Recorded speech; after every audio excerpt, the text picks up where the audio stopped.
O Oscar tá chegando e Sinners, ou melhor falando, Pecadores, voltou pra boca do povo. E uma das coisas que eu mais vi e li por aí é muita gente falando que o filme não é tão bom assim, pra ter sido indicado a tantas indicações. E hoje eu quero comentar aqui algumas curiosidades sobre esse filme que eu não vejo muita galera falando, e que pra mim foram esses os fatores que fizeram com que esse filme fosse tão importante pra indústria do cinema. Questões contratuais muito à frente do tempo, a liberdade que o diretor tinha do próprio filme, além das tecnologias que foram usadas pra fazer ali os gêmeos, né? Vou começar falando mesmo das questões contratuais, que aqui o diretor, ele teve uma liberdade muito grande. O que eu vou falar aqui pode chocar algumas pessoas, mas poucos diretores, eles têm liberdade diante da própria obra que eles criaram. Principalmente em casos onde uma produtora tá investindo dinheiro nisso. Eu vou explicar aqui, calma aí. Mas como assim? Os filmes não são propriedade intelectual de quem faz eles, de quem os cria? Eu que escrevi, eu que deveria ser o dono, né? Quando você tem um contrato com uma dessas produtoras grandes, na maioria das vezes, quando você aceita o orçamento que eles te deram para fazer o filme,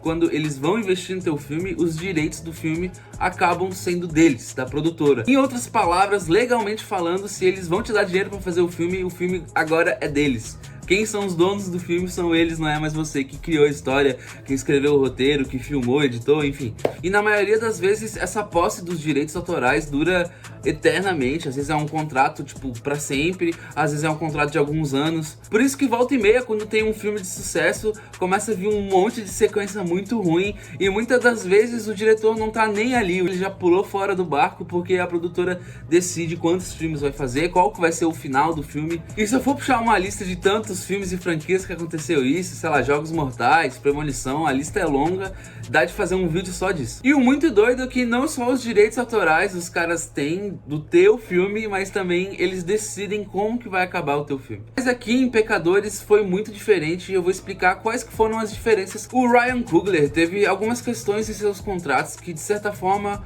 foram muito impactantes para a trajetória que a indústria vai começar a ter. O primeiro e principal fator, que é o mais importante, é o Final Cut. Ele possui controle criativo total de como o filme vai ser, como que vai terminar o filme, e Final Cut aqui é tipo a versão final do filme, né? Então, como eu falei antes, é difícil disso acontecer, só quando é tipo um diretor muito grande, muito famoso, que daí tipo, obviamente eles vão fazer isso porque eles já têm histórico. Mas a segunda questão do contrato também foi o First Dollar Gross, que o Ryan Coogler, ele também, além do que ele ganhou pra fazer o filme, ele também ganhou o percentual da bilheteria do filme no mundo inteiro. E a terceira questão também é a reversão dos direitos autorais depois de 25 anos. Como eu falei antes, muitas das vezes os direitos autorais ficam eternamente na mão dessas produtoras, e 25 anos ainda pode parecer muito, mas ainda é muito pra frente esse contrato, porque em 2050 ele vai voltar a ter os direitos autorais da obra que ele mesmo criou. Porque ele vai ver isso em vida, né? A maioria dos diretores, infelizmente, isso não acontece, tá ligado? Pra mim, e pelo menos pra galera que tá mais dentro do cinema, essas foram algumas das questões porque o filme teve um impacto tão grande assim na cultura. Não só isso, né? O filme também ele é muito bom, mas isso agrega muito como o filme vai ser encarado pelas pessoas da própria indústria, pelo público. Antes de falar um pouco do filme em si, eu vou falar também da tecnologia que eles usaram para fazer os gêmeos. Que ao contrário de muitas produções, como a gente teve recentemente em Stranger Things, onde a maioria das vezes eles pegam só a frente do ator, aqui nesse projeto eles criaram um brinquedinho chamado Halo Rig, que é essa paradinha aqui que tá em volta aqui do Michael B. Jordan, que eu já vou explicar melhor. Essa tecnologia, em vez de pegar um ângulo só do ator, pega todos os ângulos possíveis da cabeça dele. E isso dá uma profundidade muito melhor, tanto pro editor quando vai fazer esses efeitos aí, quanto pro público quando vê que realmente a tecnologia que eles usaram pra fazer isso tá muito perfeita, cara. Tipo, tu olha os dois um do lado do outro ali. Pelo menos metade das tomadas usamos a abordagem clássica de tela dividida, onde filmamos Michael 2 vezes e depois combinamos as duas passagens. Os outros 50% das tomadas ou cenas onde há muita interação física entre os gêmeos. Desenvolvemos o que chamamos de equipamento Halo, que é um arnês com um anel de 10 ou às vezes 12 câmeras. Isso nos permitiu usar a performance de sua cabeça, não apenas o rosto, e colocar lasanha dublê. Isso não é sobre dinheiro ou usar a tecnologia para facilitar alguma coisa. Isso muda completamente a relação da arte, tecnologia e indústria. E quando a gente fala num filme como Pecadores, que usa uma tecnologia pesada dessa ao seu favor para fazer um trabalho mais detalhado, mais bonito, em vez de usar essa tecnologia como um atalho para fazer algo medíocre ou muitas vezes ruim mesmo. E também teve uma questão contratual muito muito foda aqui nessa tecnologia que eles acabaram usando, e ainda num território que assusta muitas pessoas de Hollywood, que é o controle da imagem do ator. Sim, porque até o ator muitas vezes não é dono da própria imagem. Eu vou explicar um pouco melhor aqui. A tecnologia que é usada nesse filme não é usada de forma solta e predatória. Tudo o que envolve escaneamento corporal, captura facial, duplicação digital e uso de imagem do Michael B. Jordan foi definido com limites muito claros no contrato. Ou seja, não tem mais essa de tipo, gravou uma vez, agora o rosto dele pertence à produtora e foda-se, porque isso acontece mesmo. É que ultimamente a gente viu aí notícia que o Mark Ruffalo foi demitido da Disney, mas mesmo ele sendo demitido da Disney, o Hulk, personagem dele, que é usado, feito com o rosto dele, ainda vai poder ser usado pela Disney, porque tipo, não é dele aquilo, apesar de tipo ser a cara dele, ele não é o dono daquilo, tá ligado? Isso é meio assustador também. E isso é um debate gigantesco hoje, principalmente depois das greves em Hollywood, onde até atores e atrizes deixaram claro o medo deles de virarem banco de dados e até ser substituído pela IA em algumas questões. E aqui nesse filme a tecnologia ela serve para atuação, não para facilitar um processo, mas sim para sofisticar um processo. Isso também vale pro diretor, pro Ryan Coogler, que não só teve a liberdade criativa no papel como um diretor, mas ele também teve um respaldo real para executar a visão dele sem interferência nenhuma dos executivos, tentando moldar o filme para agradar o algoritmo, pesquisa do mercado ou tendência do momento.